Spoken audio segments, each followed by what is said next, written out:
On a lot of these platforms, they've been holding me back from really going in and exposing what I really want to expose. That's R. Kelly's ex-cellmate spilling all the tea about what's really going down with the singer behind bars, and trust me, it's crazier than anyone imagined. We're talking murder plots, dangerous alliances, and big names caught in the mix. Let's break it down.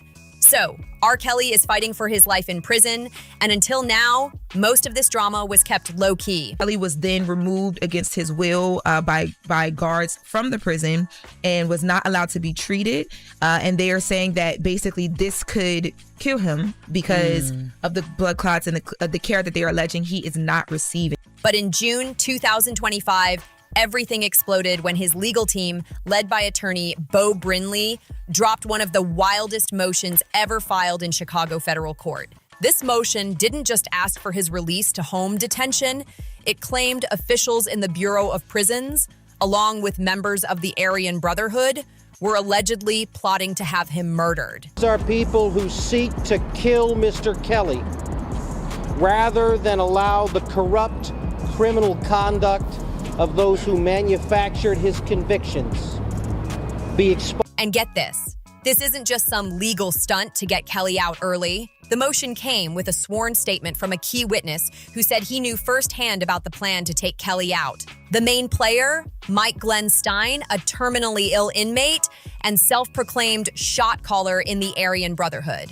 Stein, in his declaration, has set forth the reason that was given. The reason is that Mr. Kelly was about to expose some facts that would be extremely inflammatory and damaging to the Bureau of Prisons and the Department of Justice. And because of that, the Bureau of Prisons instructed Michael Glenn Stein to go to Butner and execute R. Kelly. And Mr. Stein made clear and gave us extraordinary detail when we spoke to Mr. Stein. We didn't use this until we actually went down and met with Mr. Stein for hours. And he told us in extraordinary detail that this is not the first instance, that this happens all the time, that the Aryan Brotherhood has been directed to commit murders and beatings at the behest of prison officials for. According to Stein's sworn statement, 3 Bureau of Prisons officials at the federal institution in Butner, North Carolina, offered him freedom in exchange for killing R. Kelly. According to R. Kelly's lawyer, Beau Brinley, Stein was told that Kelly was about to leak some explosive info, stuff so damaging it could scorch the Bureau of Prisons and even the Department of Justice. The alleged solution? Take Kelly out before he had the chance to spill that tea. But hold up, it gets even more twisted. Stein claims he was offered a shocking deal. As the story goes, Stein, who's dying from cancer, was told he'd be transferred to a different prison and given a chance to escape. They promised him he could live out his final days as a free man instead of rotting behind bars. They have said that if he is to do this, he is a terminal cancer patient, he's going to die in the near future. That's a fact. And they have said that he will be transferred and he'll get the opportunity to walk away. And Michael Glenn Stein has a history of escaping from the Bureau of Prisons. He escaped previously. That's why he spent so long at the ADX Supermax in Florence. And all of a sudden, he was moved to this relatively low security facility at Butner and put near R. Kelly. That's a fact. Now, here's why this wild offer might actually be believable. Stein has a history of breaking out of Bureau of Prisons facilities and was even locked up at the ADX Supermax in Florence before. So this wasn't just some empty promise. But then, in a jaw-dropping twist, Stein says he had a change of heart. Instead of going through with the alleged hit, Stein claims he warned Kelly about the plot. According to Brinley, Stein revealed that this wasn't some rare situation either. That discussions have been had about poison in the food hall, about poison in the commissary. Discussions with Mr. Stein have been had about stabbings. These are the kinds of methods that have been discussed. He said prison officials have allegedly been using gang members like the Aryan Brotherhood to carry out murders and beatings for years. If this is real talk, we're looking at massive corruption running deep in the federal prison system, way beyond just R. Kelly's case. But the alleged murder plot didn't stop after Stein backed out. Kelly's attorneys dropped another bombshell. Let me say it this way. It's not it's not allegedly having evidence. We do have evidence. And one piece of evidence we've already presented in the form of a signed declaration from Keyshawn Moghadamudi, Robert's former cellmate. And what he describes is having been solicited by prosecutors who are offering him a reduced sentence in exchange for stealing Mr. Kelly's privileged attorney-client correspondence. In June 2025, they say they discovered a second Aryan Brotherhood member was allegedly ordered by prison officials to take out both Kelly and Stein. The details? Chilling. The alleged methods for the hit included poisoning Kelly's food in the chow hall or commissary, or straight up stabbing him to death. And after Kelly's legal team filed that emergency motion, things allegedly got even darker. Kelly was reportedly thrown into solitary confinement at FCI Butner. According to his lawyers, he's being kept in squalid, rat-infested conditions, unable to contact his family. They claim this isn't for protection. It's retaliation for blowing the lid off the murder plot. Now, Kelly's so terrified he refuses to eat prison meals or touch commissary items, fearing they've been poisoned. But here's where it spirals into something even bigger. Kelly's team claims this murder plot is just one part of a huge conspiracy. They argue his entire case was built on constitutional violations and outright prosecutorial misconduct. And check this, Kelly's former cellmate, Keyshawn Moghadamudi, dropped a signed declaration saying prison guards helped prosecutors steal private attorney-client communications. Absolutely. We're going to seek every opportunity to, one, make sure that Robert Kelly doesn't get killed, and number two, to see that he is freed based on what we believe to be and will prove to be a corrupt prosecution, the kind of which President Trump has promised to erect. He claims these stolen documents were copied by a Bureau of Prisons investigator and used directly in Kelly's trials. If all of this turns out to be true, it would be a massive violation of R. Kelly's constitutional rights and could even blow his entire conviction to pieces. But federal prosecutors aren't buying any of it. On June 16th, 2025, they fired back at Kelly's claims, calling the alleged murder plot fanciful, deeply unserious, and accusing Kelly of making a mockery of the pain suffered by his victims. They didn't hold back, labeling him a serial and unrepentant child molester, while insisting his placement in solitary confinement proves officials are protecting him, not plotting against him. Now, here's where Kelly's fight takes a shocking turn. With nowhere else to turn, his legal team has made a bold move, publicly appealing to President Donald Trump for a presidential pardon. They argue Kelly is a victim of prosecutorial misconduct and believe Trump, who's faced his own legal storms, might sympathize with Kelly's plight. The appeal also references Trump's controversial commutation of Gangster Disciples co-founder Larry Hoover's sentence as precedent. But as of now, no pardon has been granted. And Kelly's legal battle has sparked even bigger conversations about whether powerful black men in America are systematically targeted. Falling about what they doing to all blacks in America. They violating the out of our human rights. R. Kelly case too. They violating that man human rights. Larry Hoover.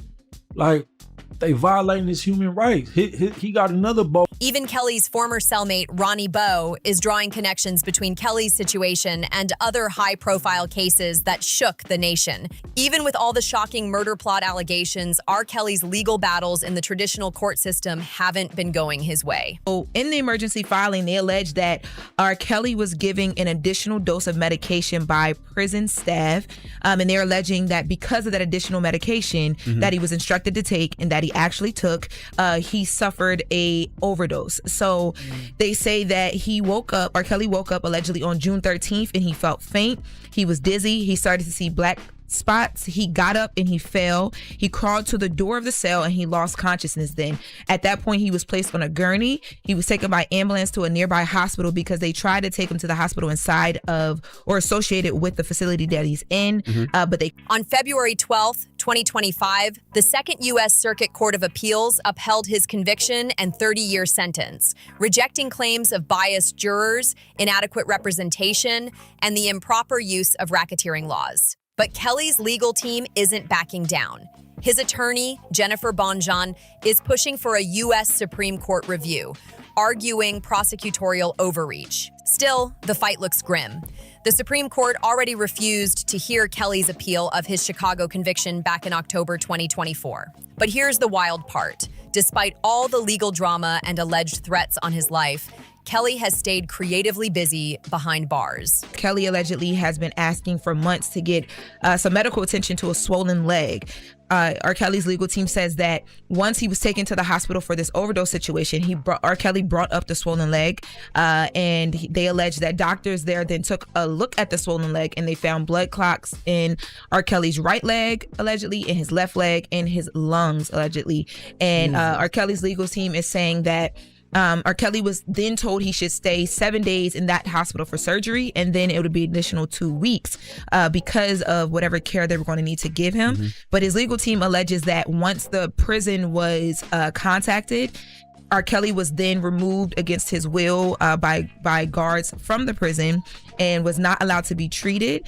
And they are saying that basically this could kill him because of the blood clots and the care that they are alleging he is not receiving. In a March 2025 podcast interview with fellow inmate T with 8AND, Kelly claimed he's written 25 full albums while locked up. Then the story takes a dark and unexpected turn. Newly filed court documents reveal Kelly suffered a terrifying medical emergency while in custody. His legal team says this was triggered by improper medication given by prison staff. On the way to the outside hospital, his team alleges that it was overheard someone in the ambulance from the hospital say this is going to open a whole new can of worms. R. Kelly's legal team then alleges that once he got to the hospital, it was then revealed that he had been giving an overdose quantity of. Now, his health is reportedly spiraling.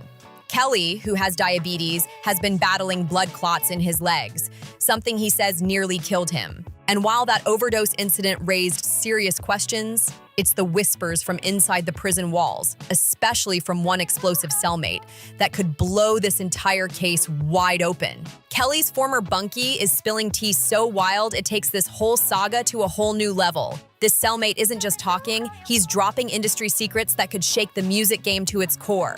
What we're about to break down is next-level stuff. Explosive testimony that hints at what really happens when someone knows too much and becomes a threat to some very powerful players. We was never roommates. We was on the same unit for a period of time, but I was there. I came there in MCC Chicago, June 24th, 2019. And I think he came either in July or August. It was like a month or two, no longer than 3 months after. The main source behind these bombshell claims? A dude named Ronnie Bowe, a former federal inmate who spent serious time locked up with R. Kelly and later penned a tell-all book about their conversations. But let's keep it real, these are allegations. Some of it's disputed and a lot can't be verified. Still, every word demands to be heard because it shines a light on a system that might be way more corrupt than any of us ever imagined. Ronnie Bowe, whose full name is Ronnie Bowe Williams, calls himself an author and CEO of Grind Mode, Inc., but what makes him key to this story is that he shared significant time with Kelly at the Metropolitan Correctional Center in Chicago. And according to Bowe, their talks uncovered jaw-dropping truths about the music industry and the dark forces that allegedly orchestrated Kelly's downfall. But this is where things get real interesting. Ronnie Bowe claims he was the one who made it possible for Kelly to get moved out of protective custody and into general population. According to Bowe, he already had solid ties with some of the biggest shot callers in the system, the Gangster Disciples, Latin Kings, Blackstones, and they all agreed to let Kelly into Gen Pop. That's huge because it means some of the most powerful dudes in federal prison vouched for Kelly's safety and even offered him protection. But the real juice comes from what Bowe says Kelly revealed during their late-night conversations. And trust, these weren't just casual jailhouse stories. These were bombshell allegations about industry conspiracies, stolen music catalogs, and powerful forces targeting him on purpose. One of Bowe's most explosive claims, Kelly allegedly discovered that his music catalog was worth a staggering $1.2 billion, making him at one point richer than Jay-Z. Here's the crazy part. Even with a billion-dollar catalog, Kelly was supposedly broke, forced to stay on the road constantly just to keep his lights on.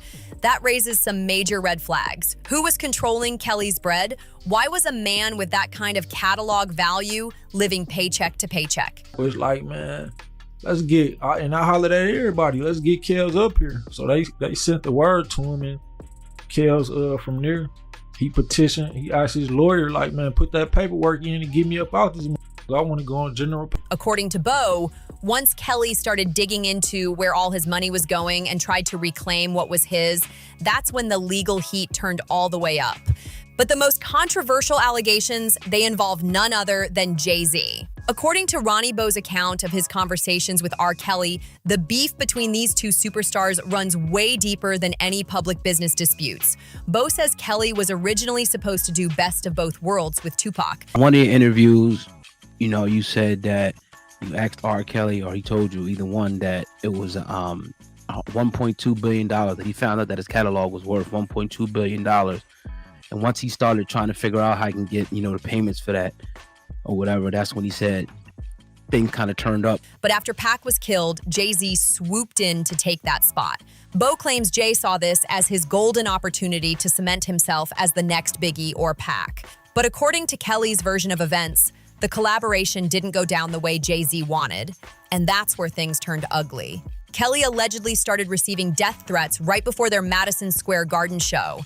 And when he got on stage, Kelly says he saw dudes in the crowd making threatening gestures. Spooked and fearing for his life, Kelly walked off stage, only to get pepper sprayed by Jay-Z's crew moments later.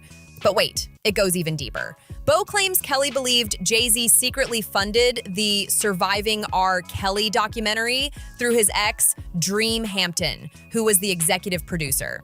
If that's true, it means one of the most powerful players in the music industry allegedly bankrolled a documentary designed to obliterate Kelly's career and reputation. And it doesn't stop with Jay-Z. Bo says there's a systematic effort to blacklist artists who refuse to fall in line with certain music industry agendas. You know what I'm saying? So you know, with that not happening, of course, because Pac ended up passing away, did R. Kelly go into detail on how him and Jay end up working together and doing the Best of Both Worlds? You asked that at the perfect time, because that's kind of where this come from. Like, see, Jay-Z, he knew that Pac and R. Kelly was supposed to do Best of Both Worlds together. And Kelly just might be one of its biggest victims. Bo even shared how he himself got blocked from major platforms. He says when he tried to set up an interview with The Breakfast Club, they shut it down, telling him, "iHeart won't allow me to do it because of the publicity around your name." Bo suggests that powerful players like Jay-Z have the kind of reach to blacklist artists and shut down their access to mainstream exposure. It paints a chilling picture of an industry where raw talent isn't enough. Instead, it's about playing by the rules, staying loyal to the right people, and knowing that stepping out of line could get you buried. Meanwhile, Kelly wasn't just battling the system, he was facing real danger behind bars. Back in 2020, while locked up at Chicago's Metropolitan Correctional Center, Kelly was jumped by another inmate, a Latin Kings member named Jeremiah Shane Farmer, who was serving life. At first, it looked like random prison violence. Then those negative emotions that Jay had, jealousy or whatever you want to call it, it up the tour, because, you know, R. Kelly said that basically when they went to Madison Square Garden earlier that day, you know, he was getting random death threats. But Bo claims there was way more to the story. He explains that Kelly's supporters had been protesting outside the prison for 3 straight days, which caused lockdowns. The other inmates were furious about losing phone access and other privileges, and they blamed Kelly for it. But here's where things get dark. Farmer later told the media that the government had put him up to the attack. If true, that means the whole thing wasn't some random act of inmate rage. It could have been an orchestrated hit by higher-ups. What makes Bo's story even more compelling? He's not just tossing these claims out in thin air, he's bringing receipts, timelines, and names that make it all sound way too real. Bo didn't just talk, he put in work. He's written a whole book about his experiences and even filed lawsuits against federal agents. In one case, he sued DEA agent Timothy P. Gray and actually won a settlement. That gives him serious credibility as someone who's not afraid to challenge federal authorities and win. Bo also paints a picture of R. Kelly as a man who stood firm on his principles, even when it cost him. I feel like R. Kelly was eventually blacklisted. I feel like I'm blacklisted. I feel like there's many other artists who probably got way more talent than most of the artists we hear in the industry. He claims Kelly refused advances from powerful industry figures like Quincy Jones, decisions that may have limited his opportunities and turned influential people against him in an industry where such compromises are allegedly the unspoken rule. What emerges from these explosive cellmate revelations is a dark picture of an industry built on corruption, blackmail, financial manipulation, and, when necessary, legal persecution. And if these allegations are true, they're just the tip of the iceberg. The real question isn't just what happened to R. Kelly in jail, it's bigger than that. Is this part of a larger pattern of silencing people who know too much about how the entertainment industry really operates behind closed doors? But to truly understand why R. Kelly became such a massive target, both inside and outside the system, we've got to rewind the clock and uncover how all of this started in the first place. Let's keep it all the way real. If you want to understand how R. Kelly's situation in the pen got this deep, right in the midst of that, for like 3 days in a row, was coming up there protesting on R. Kelly's behalf. So in the feds, they got this rule, like if they protesting around a building, we got to do emergency lock. we got to rewind and look at how this whole mess started blowing up. The allegations against Kelly, they ain't new. This drama's been simmering since way back in 1994, when Kelly, 27 years old at the time, married 15-year-old Aaliyah in a secret ceremony in Chicago. Yeah, already shady, but it gets even worse. They allegedly faked her ID to make it look like she was 18. When her parents found out, they shut the whole thing down and got the marriage annulled in '95. Later, it came out in court that Kelly's people supposedly dropped $500 to get that fake ID for Aaliyah. And some say it was because they thought she might be pregnant. Because where we come from, like whether you was with a gang or not, we live by certain principles and codes. And in that industry, is a lot of that go on. Like when you talk about selling your soul and that really go on. You know what I mean? Or this executive, you got this rich executive in the industry, and he could fuck over your career. He might want to play with your or something. He might want to play with your or something. But where we come from, it's like, what? And that's the type of R. Kelly was. R. Kelly told Quincy Jones, man, because of the God I serve, I can't get down like that. But that was only the beginning. Through the late 90s and early 2000s, more and more women started stepping forward. Tiffany Hawkins, Tracy Sampson, and others, all accusing Kelly of inappropriate behavior with minors. And every time, dude was allegedly cutting checks left and right to make those claims disappear. The pattern was as clear as day. But Kelly's fame and fortune acted like a bulletproof vest, shielding him from real consequences. The first major legal strike came in 2002 when prosecutors slapped him with 21 counts of child pornography after a disturbing tape surfaced, showing Kelly doing unspeakable things to what appeared to be a 14-year-old girl. Now you'd think with evidence like that, it would have been game over for R. Kelly, right? Wrong. In 2008, Kelly walked away clean, beating all 21 charges. The alleged victim and her family refused to testify, and the jury claimed they couldn't be 100% sure the girl in the tape was underage. So Kelly kept moving like he was untouchable, dropping hits, touring the world, and living like a king. But behind the scenes, investigative journalists like Jim DeRogatis were quietly stacking receipts, and that work would eventually bring Kelly's empire crashing down. The real game changer hit in 2017 when BuzzFeed dropped an explosive report claiming Kelly was running what sounded like a cult, keeping women locked up, controlling every move they made. The report said Kelly took their phones, blocked family contact, and treated them like prisoners in his mansion. That's when the Mute R. Kelly movement caught fire. Fans and activists started calling for boycotts of his music, and the heat was on. But the knockout punch came in 2019 with the release of the Surviving R. Kelly docuseries on Lifetime.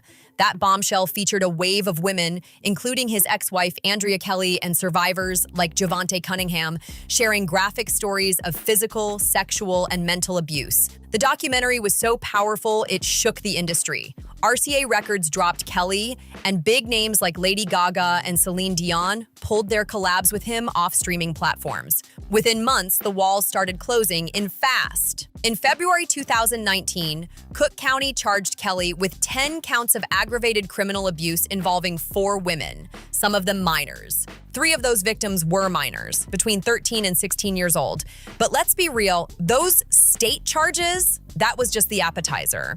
By July 2019, the feds came crashing in with the real heat, slapping Kelly with 18 federal charges, including child exploitation, trafficking, kidnapping, forced labor, racketeering, and obstruction of justice. They locked him up without bail, calling him a flight risk and a danger to the community. The federal cases were devastating. In September 2021, after a 6-week trial in Brooklyn, a federal jury found Kelly guilty on all 9 counts, 1 racketeering charge and 8 Mann Act violations.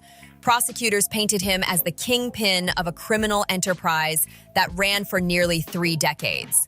They alleged Kelly had a whole network, managers, bodyguards, and assistants, working to recruit and groom girls, boys, and women, many of them minors. 11 victims, including Aaliyah, took the stand. They described physical and psychological abuse so disturbing, it left the courtroom in shock. Kelly allegedly demanded total control, making victims call him daddy, banning them from looking at other men, and punishing anyone who broke his twisted rules with beatings or worse. Some victims said he recorded these abuses as part of his sick power trip. On June 29th, 2022, Judge Ann Donnelly hit Kelly with a 30-year prison sentence, saying his crimes showed violence, cruelty, and control, and that he used his fame to prey on vulnerable people. 7 survivors got up in court and told their stories about how this man destroyed their lives, while Kelly sat there showing no remorse at all. But the punishment wasn't done yet. In September 2022, a Chicago federal jury found Kelly guilty on 6 out of 13 charges, 3 counts of making child pornography, and 3 counts of getting minors. To have this trial was all about videos showing Kelly abusing his 14-year-old goddaughter, who they called Jane, in court. Jane herself testified, confirming she was the girl in those videos and saying Kelly abused her hundreds of times before she turned 18. In February 2023, Judge Harry Lanen Weber gave Kelly another 20 years, with 19 years running at the same time as the New York sentence and 1 year added on top, bringing his total to 31 years. The man who used to rock stages all over the world and live in mansions is now fighting for his life in a completely different type of spotlight. One where federal agents, white supremacist gangs, and powerful industry people all supposedly got an interest in making sure he stays quiet forever. As of the latest reports, Kelly remains in solitary confinement at FCY Button A Medium 1 with no reported resolution to his emergency motion.